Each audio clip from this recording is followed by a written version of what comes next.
All right. So you were saying that insiders stated that Democrats would have voted for Trump if Bernie Sanders had been won the nomination.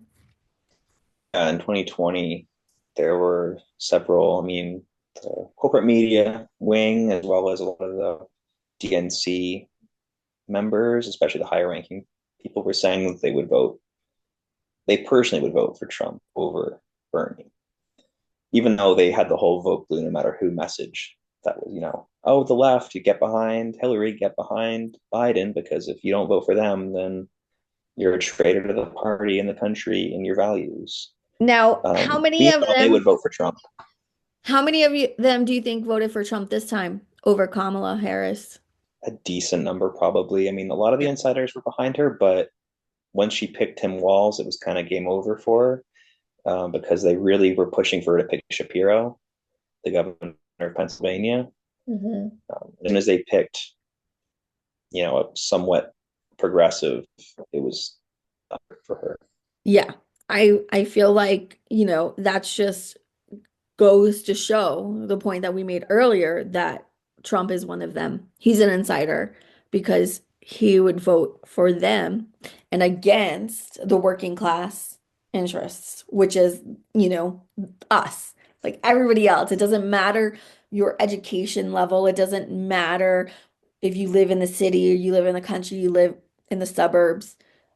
It doesn't matter. Like none of this matters. If you're not a corporation, if you're not part of the 1%, if you're not part of the ruling class of, these politicians who've been in politics for way too long, this is why we need limits. They've all been paid off by the lobbyists and the pharmaceutical companies and the health insurance companies who are an absolute total scam. You Yeah, know, I love the memes going around that we should not call these insurance companies for health insurance. It's not health insurance. It's insurance to make sure that, we don't get our money back to have procedures and medications that we need. And yeah, who are these people telling doctors, what procedures need to be done or not? Give me a freaking break. yeah. Insurance companies are basically just they're financial institutions. They're not healthcare. They're part of the banking industry, Exactly. which is part of the problem. Which is why a national health insurance, a single payer system, would go against that because that actually would be paying for healthcare. Exactly. But their purpose would not be to make a profit. Their purpose would be, okay, let's have enough tax dollars set aside to pay medical bills for all citizens, Right. which shouldn't be a crazy idea to think, oh, let's pay a little bit more in taxes, but really the rich would really be the one paying more in taxes. But even if the average person paid a little bit more in taxes, it would still be less than your premiums. It'd still be less than your copays, your deductibles. Everything would be covered after that little tax increase. And that's the Exactly. thing I think, It's a little tax increase. yeah, It wouldn't really affect you or me or the no, normal average working class person who's working their, you know, 50, 60 hour job week, because there's no more 40 hours a week, that's been done a long time ago. Um, but yeah, it would the cost us person making less. 100K or more a year, they pay a little bit more in taxes. And then people making, a couple 100,000 or more a year, like once you start making 100,000 plus a year, yeah, you'll pay a bit more. But again, like it's all worth it. Being able to go to the doctors whenever you need to and not having to pay anything. Again, I was a state It's employee. I was paying my premiums. I was paying, and I couldn't afford to go to the doctor. So it didn't matter that I had health insurance. I couldn't afford the copays. So Yeah, I never went because I can't afford the copays. I couldn't afford to pay for blood work and whatever other tests they wanted to do. I don't have the money for that. I didn't have anything extra. So it's yeah, like, I was glad when they overturned that with the only thing with Obamacare I didn't like was that we if we as private citizens didn't have health insurance, we would get, taxed extra.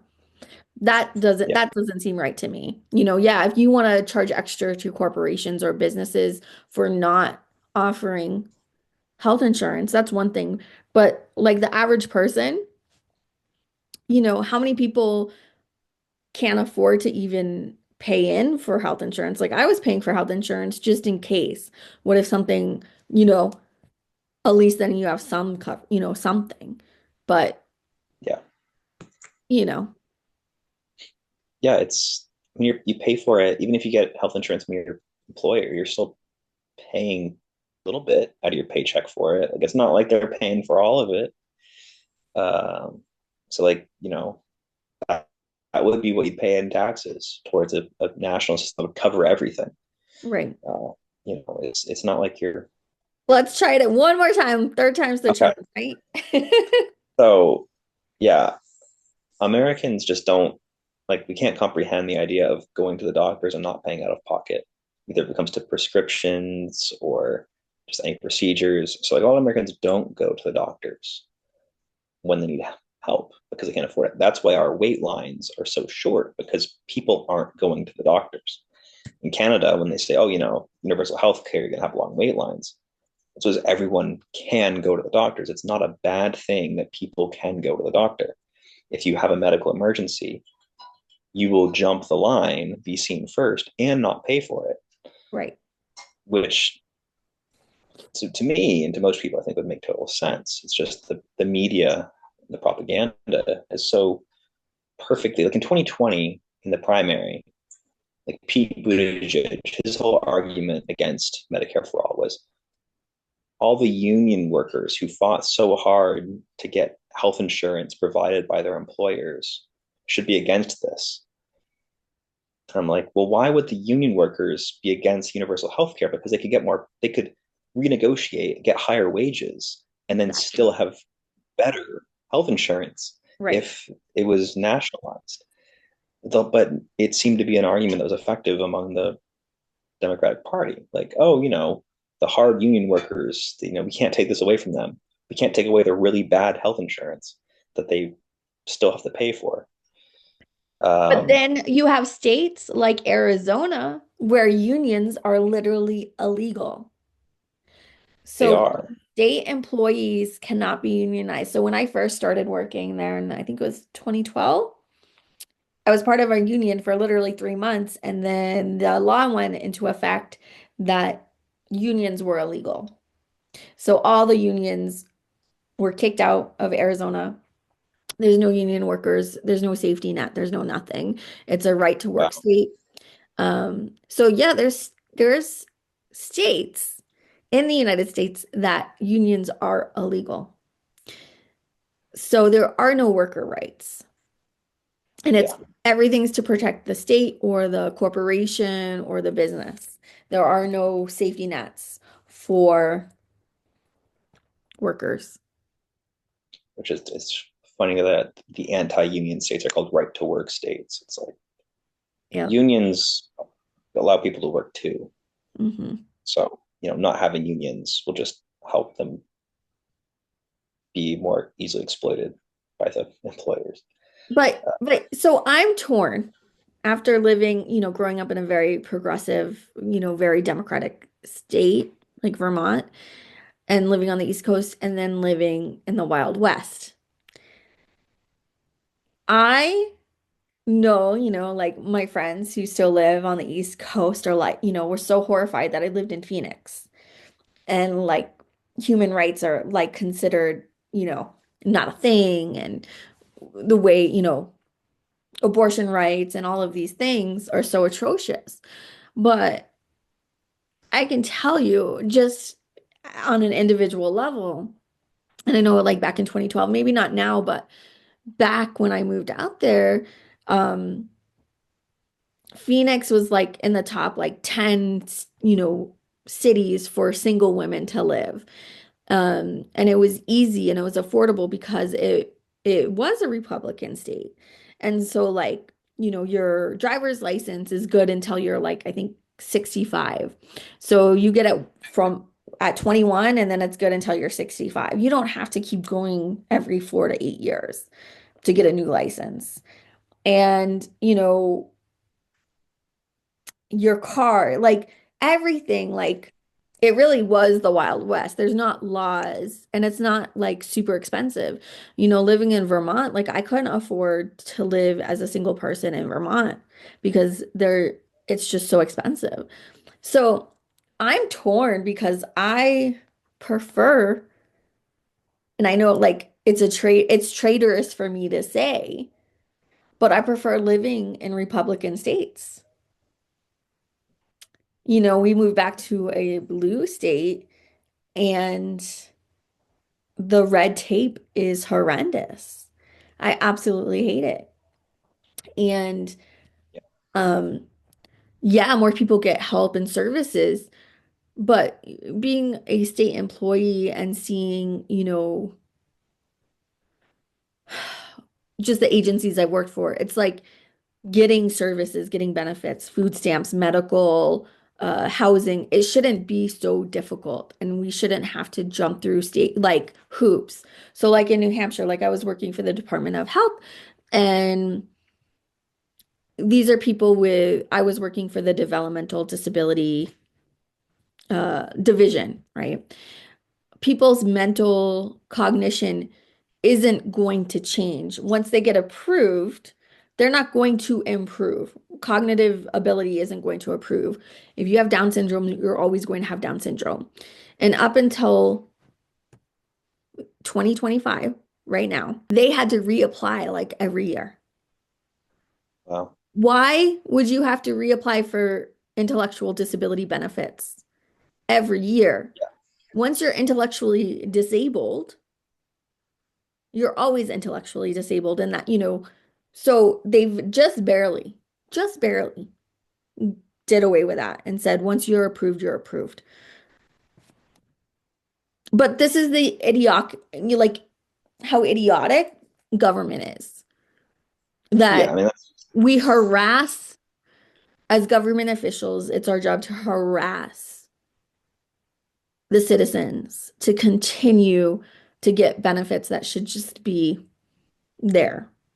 So, like we were discussing, every citizen should have affordable housing and should have housing. We shouldn't have unhoused citizens. yeah, Like I love Tim Walz, like giving free lunches to every student. Every student should have free breakfast and lunch. It should just be a thing. That shouldn't be a policy. That should just be, we're Americans, we have enough money. We're a first world country. Let's feed students, let's feed children. It doesn't matter what their economic income status is. Free lunch and free breakfast for every student. yeah. And that's really what I mean. That's an issue with the the neoliberal take on policy. The neoliberal policy is always a half measure in itself. And then that half measure is so means tested that no one can meet all the standards, and they have all this bureaucracy, all those unnecessary levels to make sure that only the people that they think really need it can get some of it, even though people who are getting benefits aren't even getting nearly enough.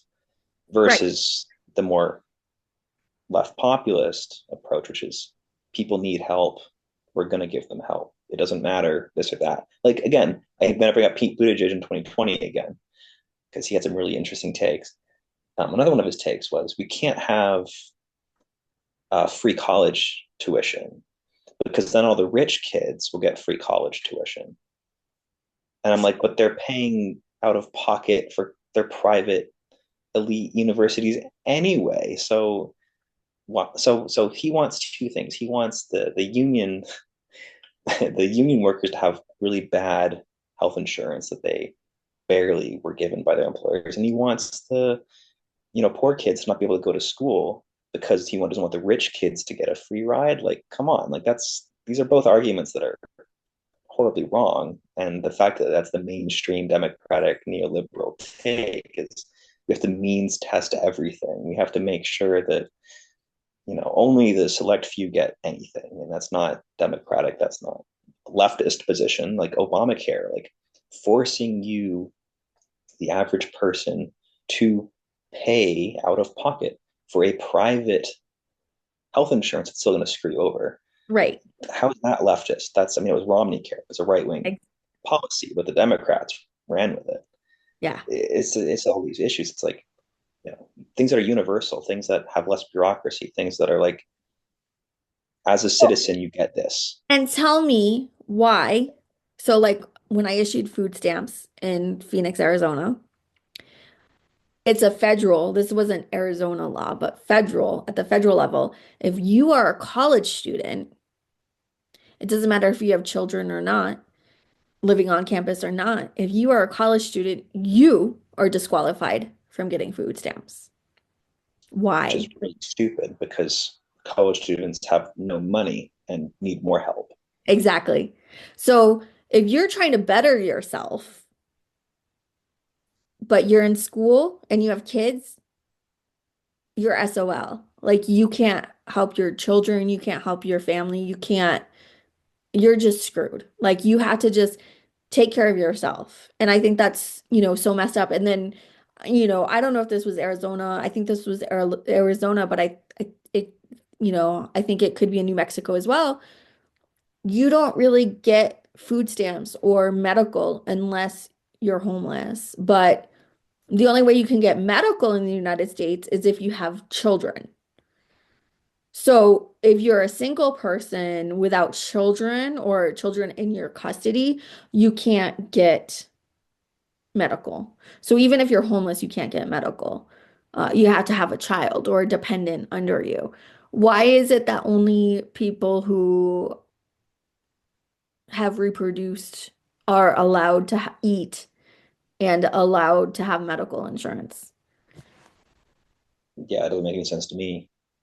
It's because they're penny pinchers in the government and like the whole, especially the, that's the thing, like the Republicans, they don't really care about the policies or anyone at all other than their profits. So they'll just slash these programs. The Democrats pretend to care and then they means test it into oblivion to where the Right. same effective end result is the same. Like it's, like, okay, yeah, I'm Literally, pretty support these things, but the policies, it's like you have to meet A, B, C, D, like A through Z. And then yeah, if you meet that, then you have to meet another set, and then another set, and then another set. And then you have to keep meeting those needs year after year after year. And it's just, yeah, it's it'd be nice if it was asinine. just across the board. If you need it, you can get help. Exactly. I mean, our humanity has been so stripped from us through education, through religion, through propaganda, through, it makes me really sad that humans have no humanity left. And we just treat everything as a transaction. Or do you fit this criteria? Do you look like this? If not, then you're not worthy. I mean, And where's the humanity in that? Because we're all just human. We all, need housing, clothing, food, medical. yeah, What's so difficult about yeah. this? I mean, our government will gladly every year increase the military budget by millions and millions of dollars, but so we can pay for that with emergency spending. But how could we pay to, you know, erase some student debt? We can't afford that, but we can Right. afford to, fund Israel and Ukraine. Yeah, Um, right. We give all our money away, but then, you know, you guys on the East Coast have these drones, and the government doesn't know what it, but so why are we spending so much money on military if you don't know what these drones are? I mean, they're probably U.S. government drones, which is why they're not saying anything. Well, obviously, I mean they Yeah, have to be they because know what it is. right, they know what it is. It's created by them, Yeah, but they're not going to tell us because we don't need to know. yeah, exactly. that's just how it goes. I mean, that's the thing is like our military is very well funded, so I don't have any, unless I mean a lot of it is going to waste, which is that could so easily get slashed and go to healthcare because most of it's going to just contractors who don't actually do anything. It's just, oh yeah, if you want more money this year, sure, we'll give you more money to Right. build a plane that won't ever fly that we know of anyway. And who knows where the money's actually going to. But again, like there's so much money that's going into all this stuff that we could pay for free college tuition. We could pay for free healthcare without even raising taxes because as is, just As is, move money yeah. to different agencies. Right. Like we don't even, it depends on what you want. There's so many potential options to take, but the people in power just want to keep the status quo and they want to keep means testing and they keep wanting to make it difficult so they can feel good about themselves. The Democrats are like, oh yeah, we're not like them. We care about people, but they just care about themselves in the same way, and it's all because it's a inside you know an inside job. They get paid by the companies they compete against by their means testing. They're not going to have insurance that's funded by the government because a lot of insurance executives vote Democrat. They're not going to go against the military um, industrial complex because a lot of those contractors fund Republicans. They're not going to go against, you know, the reason that tuition isn't free is because it's basically a guaranteed loan for at least half the United States population. So the banks are going to, push really hard to keep college tuition a thing because they can make a lot more money on interest. And then people go into debt really easily when it comes to school loans because you're not working for, you know, at least 4 years, if not more. And then once you get out, you have so many other bills to pay. I mean, to think that these things still cost out of pocket money for people is absurd. Like I'm lucky that I was able to go to school, but I'm still, I'm thinking about, okay, I have all this school loan debt. How am I going to get a house? How am I going Right. to, do the next, how am I going to move out? How am I going to, it's a, if the government even took care of like one or two things that affect people's daily lives, it'd be a huge difference because people could actually afford the rest of things they need to pay for. Like if one or two things was covered. And it all stems from just the government not wanting to spend money on average people, but they'll vote for tax breaks that will only help the rich. Yeah. It makes me sad that we're disposable, Yeah, but um that we're seen as just a commodity, and then so the governments, right? The whole like anti-abortion thing is, to try to force women into giving birth. So then you have a workforce or a military, people yeah, who go into the military but so now they're saying, like birth rates are down and women aren't, people aren't having children. Well, it's because of all these things we said. Well, you know, people can't afford to have children. It's just not economically feasible. And who wants to bring a child into this climate, this, social economic climate where it's just so hostile and people aren't people?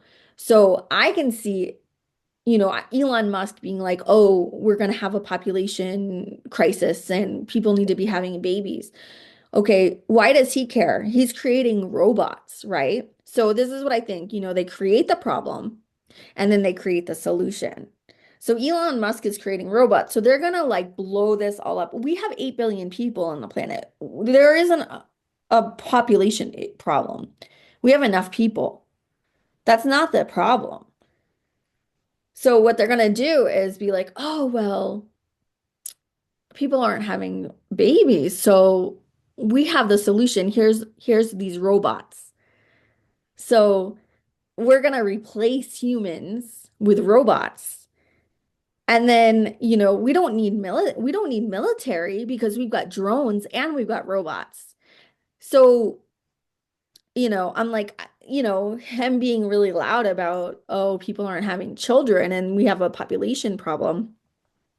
To me, it's like, okay, you're creating a false problem so you can rule out your false solution, which is automation and like, which we already have, but like with robots and then Yeah. drones. And people aren't seeing past this. They're like, oh yeah, like, oh, what are we gonna do? And it's like, don't get caught up and don't fall into the trap of if he's saying one thing, then that's really not a problem Yeah. because he has the solution that he's ready to roll out.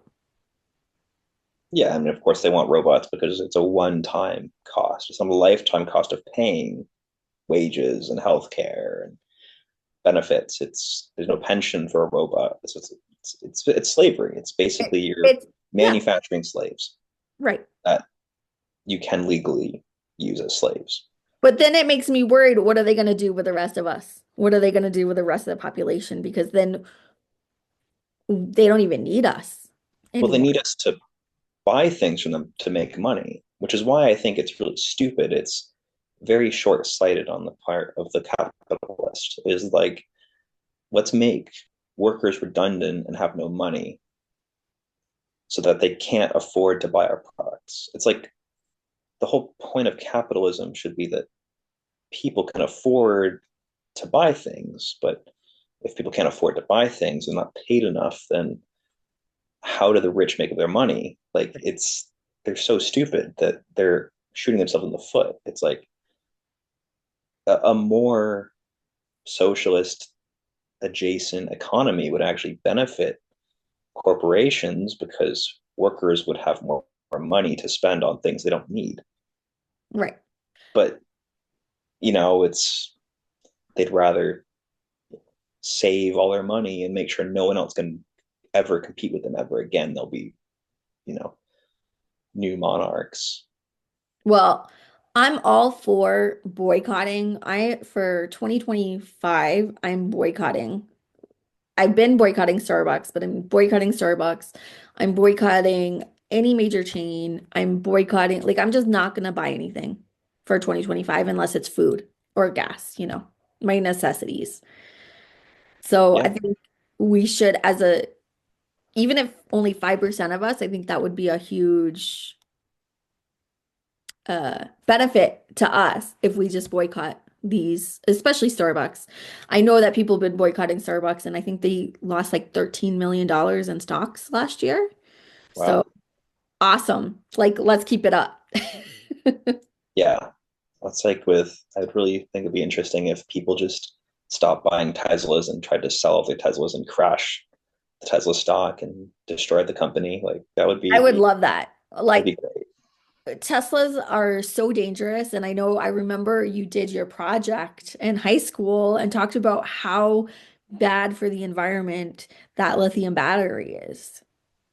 Yeah, EVs are really bad for the environment and self-driving cars are very dangerous. So if you combine the two, it's probably the worst car that you could imagine. I mean, the solution to emissions isn't EVs, it's public transport Right. or just walkable and bikeable.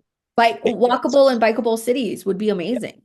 I would love not that. self-driving Right. electric pods where you can just go to work and then still have the same everything else is the same. You're mining for resources versus drilling for resources. You're still polluting the environment.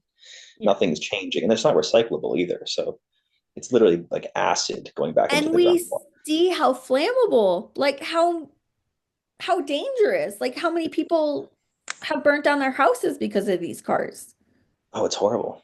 It's It's it's dangerous, it's and scary. they're legal because of lobbyists. Because I guess this goes back to like there's a lot of environmental climate change movements and protesting to have the governments do something about climate change. So you think them incentivizing EVs and pushing for EVs, it must not actually be a good solution because if it was, they wouldn't push for it. Right. That's It that's would the have rule of thumb. it would have never become a thing. Yeah, if it was actually a solution, the government would not support it, and that's my rule of thumb with pretty much anything. Is if you know maybe it's not the right idea because they'd be taxing corporations, they'd be cracking down on air travel, they'd be cracking down on companies that pollute groundwater in the air, but they don't do any of that. They just put a lot of the burden on the consumer, and that's half measures and ineffective solutions that don't actually solve anything. The cars still get made, the batteries still get produced, the ore still gets dug up from the ground, the end product still ends up in a river. Like it's just because there's no smog when the car's driving around doesn't mean that it's better for the environment. Right. Yeah, And it's I think it's really, another thing that I love about Vermont, and I just read while doing my research, is Vermont has the strictest policies on pollution in like water and public water, and anything that's like standing water is considered public water. So yeah, basically, these companies can't just go dumping stuff. And I think that's really cool. I think, I know that it's expensive to live in Vermont, but there's a lot of measures in place to protect Vermont citizens. yes. And I mean, I wish there's so many different ways to make Vermont more affordable. Yeah. Uh, but yeah, I mean, our environmental protections are really great here, and that's something I'm really proud of living here and being from here. Like one interesting thing though about Vermont is now our ridge lines are protected. So our basically the highest points on our mountain ranges and some highlands. Um, there were a lot of attempts to put wind turbines, wind farms on the ridge lines, and you'd think in such a pro environment and environmental protection state, those would go through. But you got to think about it. Well, you're also damaging the ecology of the region. You're harming the ecosystem. You're breaking up, bear habitat, or you're breaking up forest blocks. You're digging into the ground. You're harming the environment Right. to make energy half of the time that's going to get exported to Massachusetts. So, I mean, again, green energy isn't always the solution when it's not done right. So you also got to think about, where you're placing these things, how you want to solve the issue of carbon emissions, if that's what your target is, in a way that doesn't also negatively impact other aspects of the environment. It's not just like one solution doesn't work everywhere. And the nuance is also lacking when it comes to a lot of policy nowadays. It's just, oh, let's do it. It worked here. Let's do it here. But I think Vermont is definitely one step ahead when it comes to thinking ahead of the curve. Though I think there's a lot of issues with like Airbnb Hmm. policy here. There's a lot of second homes. We have more homes than people, Yeah. but we're still building more houses as opposed to making policy that allows for people who live here to have homes. It's a strange environment where it's like, okay, well, we have this many houses and we have this many people, and we still don't have enough houses for everybody when the housing number far exceeds the number of people. That's the number of people, not just the number of households People. Yeah. or like housing units, like apartments and uh, rentals and whatever. And it's all going to second homes and camps and Airbnbs and all this and But that. Like, but then again, rentals and housing in Vermont is not affordable. no, it's because it's such It a, ha- it hasn't been affordable in 25, 30 years. I don't know how anyone can afford to stay or live in Vermont. yeah, it's a struggle. I mean, it's because the market is so competitive. Hmm. And that's really why they want to build more housing, is they're hoping to break the competitive nature of the market. But I don't really know if it will, because people want to move here. Right. So if you're a local trying to stay here, but someone from the city with a lot more money wants to move here, they'll outbid you Yeah. on the house. They will be okay paying New York City prices for apartment to be in a full size house, or even like a condo or a Right. townhouse or whatever. Like they'll pay a lot more because they're used to paying a lot more. Um, and that's really the big issue with the housing in Vermont, is just you're competing with people with more money who are moving here. And as a local, you're not making a lot of money. So that's, you know, Vermont issues that hopefully we can solve someday.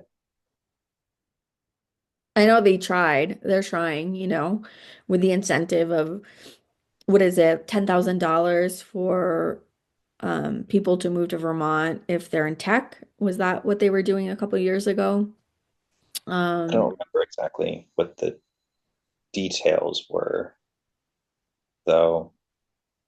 There claims to be like a first home owner policy that I have to look at more into. Like if you're buying your first home,